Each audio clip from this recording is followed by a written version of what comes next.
Goeiedag, my naam is Teresa Derksen, studentennommer 35063408. Ek is vandag besig met die WSKA kwartaalopdrag. Inhandigingsdatum is die 23ste April 2025. Soos u kan sien, het ek die waardes van die taak al hier ingevul. Hier is die geskatte leeftye in hulle intervalle en dan ook die lewensduur in jare. Hier in die middel het ek die beginwaardes van elke interval ingevul. Omdat GeoGebra nie kan intervalle gebruik om die histogram te trek nie, gaan ek dan hierdie beginwaardes en die jare van die lewensdure gebruik om my grafiek te teken. So vir 1.1 vra hulle vir 'n histogram, ek het dan my 2 kolomme gehighlight en ek gaan hier vra vir 'n one variable analysis. Hier aan die kant gaan ek hom dan net ooptrek en ek gaan sien dat GeoGebra vir my 'n mooi histogram hier geteken het. Ek gaan net die kolomme 'n bietjie dunner maak en dan uitwys dat ek so klein bietjie met 'n probleem sit. So my kolomme moet begin by 20 en eindig by 30.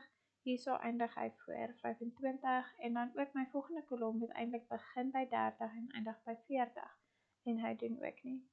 Hoe ek hierdie probleem gaan oplos is ek gaan na options toe. Ek gaan sien dat my class rule op die regte ingestel is, so ek wil hê 20 moet ingesluit wees en 30 moet ingesluit wees en 30 moet uitgesluit wees. Dan gaan ek hier na set classes manually en ek gaan sê ek kan wel begin by 0, maar ek wil hê die width moet 10 wees. Omdat ons klasse verskil by 10, so 30 minus 20 gee dan vir my 10. As ek dan enter druk en my settings toemaak, sal ek sien dat hy nou my histogram reg wys. So hy begin by 20 en eindig by 30 in elkeen van hierdie.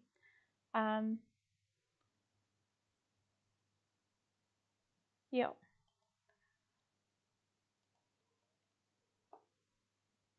So om by die ander vrae uit te kom, 1.2 gaan ek dan nou hierdie weer toemaak.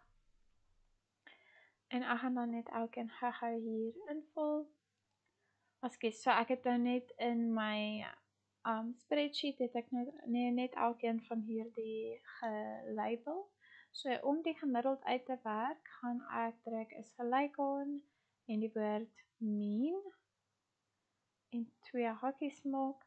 En dan gaan ek hier die lewensdure highlight en ek gaan dan net druk enter.